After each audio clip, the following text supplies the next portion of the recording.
बात जुर्म से जूझते आवाम की हो या समाज में बढ़ते क्राइम ग्राफ की, अपराध की हर सूरत के पीछे छुपा होता है कोई ना कोई गुनाहगार। नमस्कार, मैं हूं विवेक। तफ्तीश की राह में आने वाली हर कड़ी सुराग बनकर पहुंचाती है गुनाहगारों को सलाखों के पीछे। तो आप बने रहिए हमारे साथ, क्योंकि हर जुर्म के खिलाफ हमारी तफ्तीश लगातार जारी है।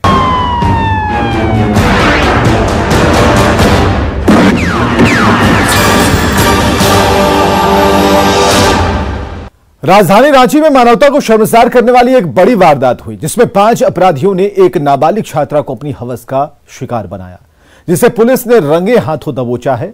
गैंगरेप के खौफनाक कहानी के पीछे का सच इस रिपोर्ट में देखिए। कार में गैंगरेप का खुला राज।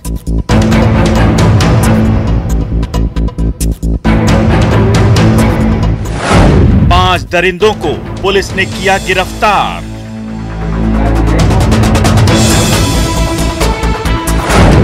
अगवा कर हैवानों ने किया था गैंगरेप।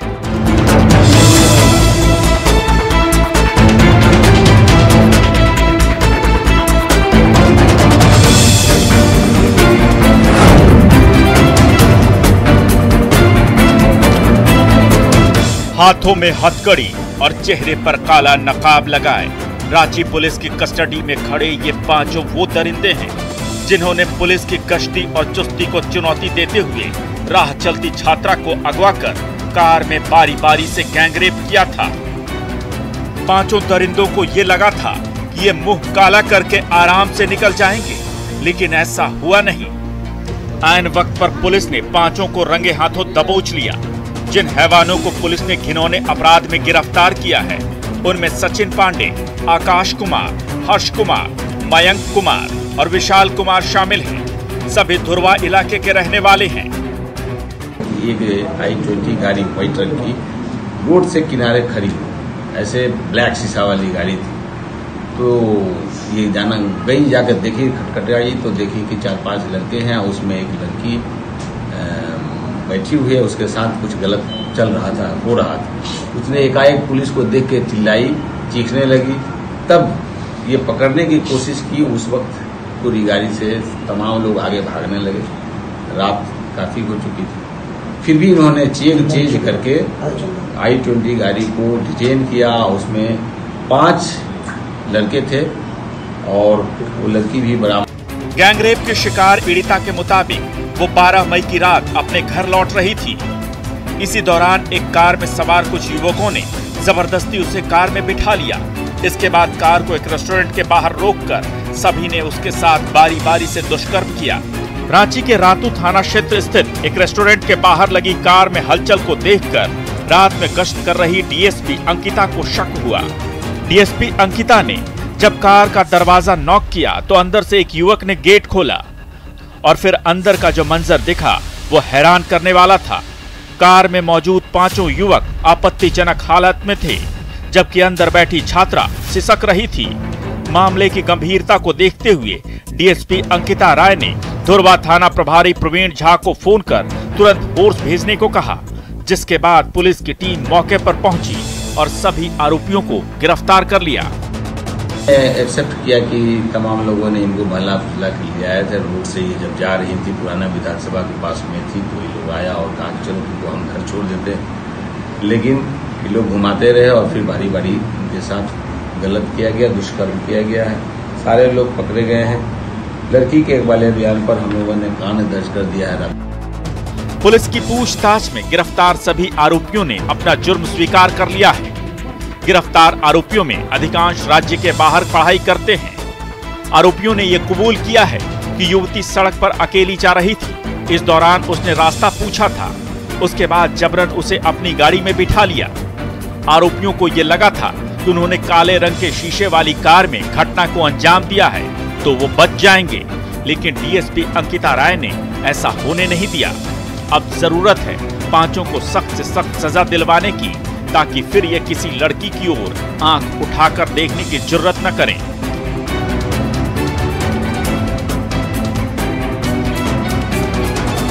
न्यूज़ 18 के लिए रांची से ओम प्रकाश के साथ ब्यूरो रिपोर्ट।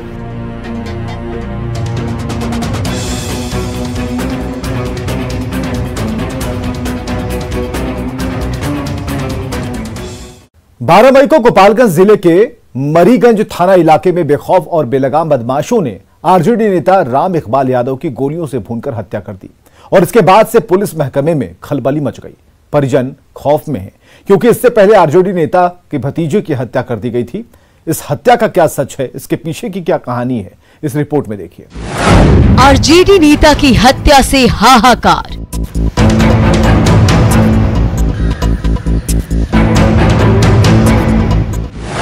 नहीं रहा खाकी का इकबाल।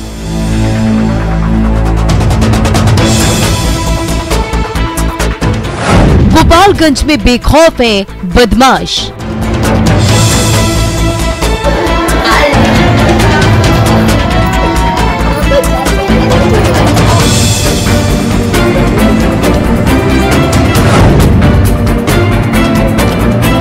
हमर चाचा के 4 दिन से धमकी देता लासल की एगो के मोले में तो तोरे के गोली से उड़वा दे। हमर चाचा को हम केस नहीं कइले तब हमर चाचा के मुआ दे बोलो आ होई जे गोली मार के मुआ दे बोलो। तस्वीरों में सफेद शर्ट और पैंट में दिख रहे इस शख्स का नाम डॉक्टर राम इकबाल यादव है, जो गोपालगंज जिले के मीरगंज थाना इलाके के राजघाट गांव के रहने वाले थे। आरजेडी छात्र इकाई के अध्यक्ष की भूमिका संभाल रहे थे। 12 मई की रात ये किसी शादी समारोह से वापस अपने घर लौट रहे थे। अपने घर के बेहद करीब थे। उन्हें नहीं पता था कि घर के पास मौत उनका बेसब्री से इंतजार कर रही है। जैसे ही वो अपने घर से कुछ दूरी पर पहुंचे, वैसे ही स्याह रात के सन्नाटे में मौत से सामना हो गया। पहले से घात लगाकर बैठे बदमाशों ने बिना कुछ पूछे राम इकबाल यादव पर ताबड़तोड़ गोलियां बरसानी शुरू कर दी। फायरिंग के दौरान एक के बाद एक 3 गोली राम इकबाल यादव के शरीर को चीरती हुई निकल गई, जिसके बाद वो बाइक से नीचे कर गए। आसपास के लोग कुछ समझ पाते तब तक अपराधी हवा में गोली दागते हुए, हथियार लहराते हुए मौके से भाग निकले। जब स्थानीय लोगों ने मौके पर जाकर देखा तो आंखें फटी की फटी रह गई। आनन फानन में अस्पताल पहुंचाया, लेकिन अफसोस बदमाशों की गोली के सामने राम इकबाल यादव की सांसें अस्पताल पहुंचने से पहले ही थम गई।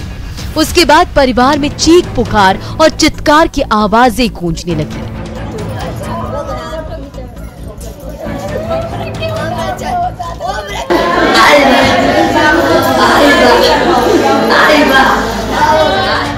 घर वालों ने मीरगंज थाने की पुलिस को इस खबर की सूचना दी। हत्या की सूचना मिलते ही पुलिस मौके वारदात पर जा पहुंची और तफ्तीश में जुट गई। लेकिन अफसोस कि पुलिस के हाथ कुछ नहीं लगा। पुलिस के हाथ कुछ लगा तो खाली खोखा। देखिए, यही वो जगह है जहां बेखौफ और बेलगाम बदमाशों ने खाकी के खौफ को खामोश करते हुए आरजेडी नेता डॉक्टर राम इकबाल यादव को गोलियों से भूनकर मौत के घाट उतारा था। हमर चाचा के 4 दिन से धमकी देता लासल की एगो के मोले में तो तोरे के गोली से उड़वा दे। हमर चाचा को हम केस नहीं कइले तब हमर चाचा के मुआ दे बोलो आ होई जे गोली मार के मुआ दे बोलो। कल रात्रि 12 बजे हमें सूचना मिली कि राम इकबाल यादव को गोली मारकर उनके घर के पीछे हत्या कर दी गई है।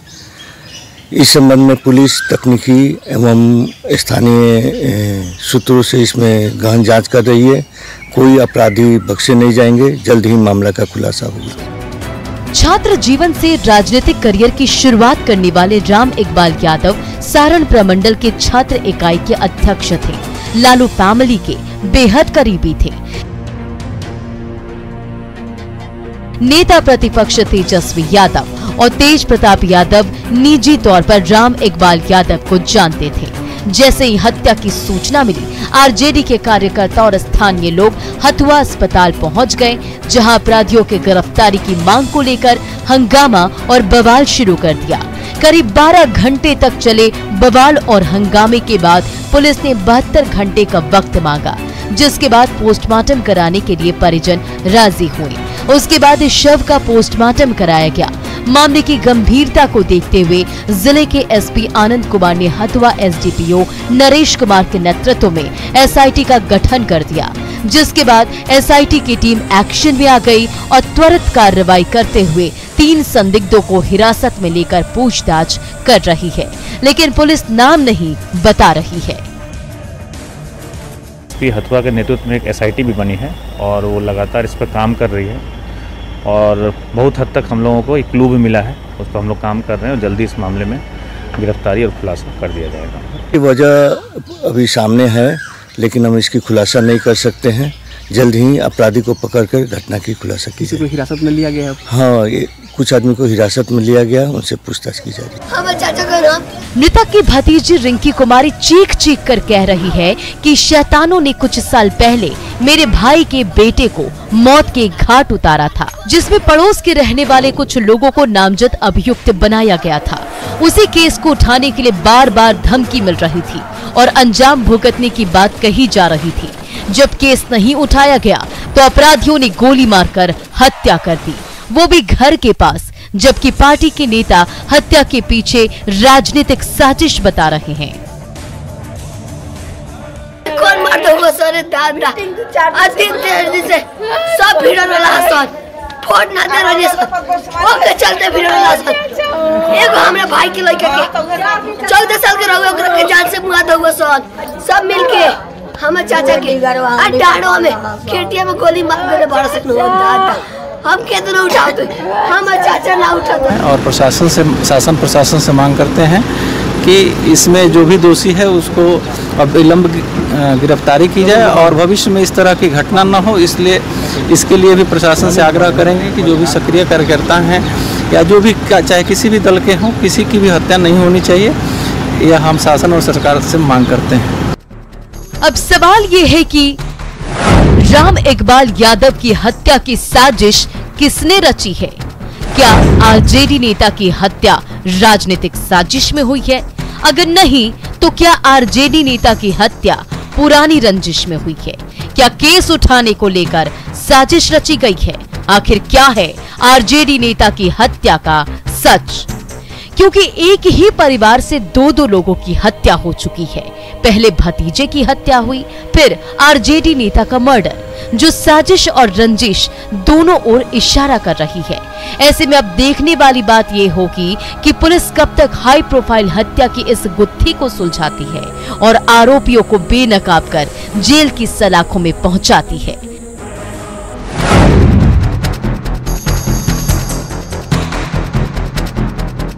न्यूज़ 18 के लिए गोपालगंज से गोविंद कुमार के साथ ब्यूरो रिपोर्ट।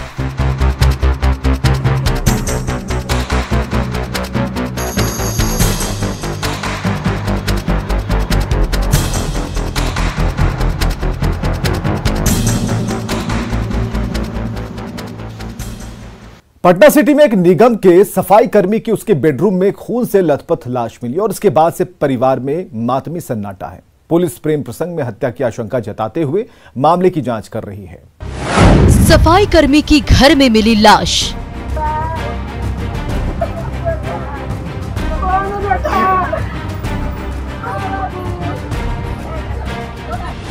शव देखते ही मचा हाहाकार।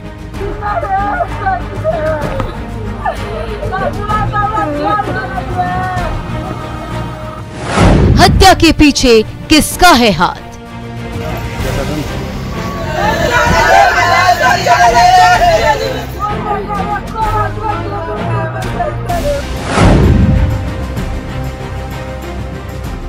शव के पास बैठकर रोते बिलखते परिजनों की ये तस्वीरें पटना सिटी के आलमगंज थाने के हरिजन कॉलोनी की है, जहां पटना नगर निगम के एक दैनिक सफाई कर्मी की घर में खून से लथपथ लाश मिली है, जिसके बाद से परिवार में मातमी सन्नाटा पसरा हुआ है। मोहल्ले में तरह तरह की चर्चाएं शुरू हो गई है। मृतक के भाई से जब हत्या के बारे में पूछा गया तो उसने बताया कि उसका छोटा भाई मृतक दशरथ राम 12 मई की रात बाजार से घर वालों के लिए खाने का कुछ सामान लेकर आया था। परिवार के सभी सदस्यों को प्यार से खिलाया, खुद भी खाया और अपना खाना लेकर कमरे में चला गया। अंदर ही खाना खाया और सो गया, जब सुबह परिजन शौचालय की चाबी लेने के लिए उसके कमरे में गए तो देखा कि दशरथ बेसुध होकर अपने कमरे में सोया हुआ है। पास जाकर परिजनों ने उसे नींद से उठाने की कोशिश की, लेकिन वो नहीं उठा। तब तक किसी ने बेड पर खून के धब्बे देख लिए। उसके बाद क्या, परिजनों के पांव तले जमीन खिसक गई। सुबह सुबह घर में चीख पुकार और चित्कार की आवाजें गूंजने लगी। हत्या की खबर पूरे मोहल्ले में जंगल की आग की तरह फैल गई। देखते ही देखते लोगों की भीड़ जमा हो गई। कमरे में लाश को देखकर लोगों के जहन में कई सवाल कौंधने लगे। दशरथ राम की हत्या किसने की? क्या हत्या की साजिश अपनों ने रची है? अगर नहीं तो रात के अंधेरे में दशरथ के कमरे में मौत का फरमान लेकर कौन आया था? रात में आया, सबको कुछ कुछ लेके खिलाने लगा घर में, और उसके बाद अपने रोटी निकाल के रूम में चला गया। सुबह उठाने गया शौचालय खोलने के लिए, तो देखा नहीं उठा, तो मम्मी उठाने लगा तो देखा मार के पड़ा हुआ है। तो हमने देखे पूरा खून से भींगा हुआ है। तो हम जब मूड़ी उठा के देखे तो पूरा खून से बहुत है, पूरा गोली जैसा दाग है। इसके बाद परिजनों ने आलमगंज थाने की पुलिस को हत्या की खबर दी। सूचना मिलते ही पुलिस मौके पर पहुंच गई और बारीकी से कमरे की तलाशी शुरू कर दी। इस दौरान पुलिस को बेड पर खून के धब्बे मिले, लेकिन हत्या की वजह साफ नहीं हो पाई। देखिए, यही वो कमरा है जिसमें दशरथ राम सोया था। इसी कमरे में उसकी खून से लथपथ लाश मिली थी। फिलहाल पुलिस परिजनों के फर्द बयान पर अज्ञात अपराधियों के खिलाफ मामला दर्ज कर जांच में जुट गई है और प्रथम दृष्टया प्रेम प्रसंग में हत्या की आशंका जताते हुए आगे की तफ्तीश कर रही है। बाजार हरजन कॉलोनी में एक दशरथ नामक लड़का 22 वर्ष का है, जो अपने घर में सोया हुआ था। रात में सुबह में देखा तो उसके परिजन गोली मारकर उसकी हत्या की गई है। सबको पोस्टमार्टम के लिए भेजा गया है। प्रथम दृष्टया ये प्रेम प्रसंग का मामला बताया जा रहा है। अब सवाल ये है कि क्या दशरथ राम की हत्या प्रेम प्रसंग में हुई है? क्या परिवार के किसी सदस्य ने साजिश रची है? अगर नहीं तो दशरथ राम के कमरे में रात में कौन आया था? गोली चलने की आवाज किसी ने क्यों नहीं सुनी? बंद कमरे में हुई हत्या के पीछे का क्या है राज? ये वो तमाम सवालात हैं जिसके जवाब पुलिस तलाश रही है, क्योंकि इन्हीं सवालों के जवाब में आरोपियों के नाम और चेहरे छिपे हैं। क्योंकि जिस तरह से घर के बंद कमरे में हत्या की खौफनाक साजिश रची गई है, वो अपनों को सवालों के कटघरे में लाकर खड़ा कर चुकी है। ऐसे में देखने वाली बात यह है कि पुलिस कब तक बंद कमरे में हुई हत्या के पीछे का सच सामने लाती है और आरोपियों को बेनकाब करते हुए हवालात में पहुंचाती है। इंतजार है पुलिस के खुलासे का।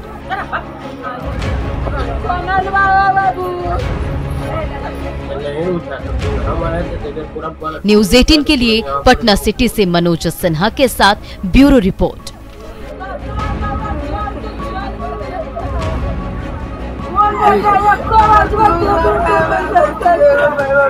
तो अपराधी चाहे लाख शातिर हो, तफ्तीश की दिशा अगर सही है तो बच नहीं सकता कोई गुनहगार सलाखों के पीछे जाने से।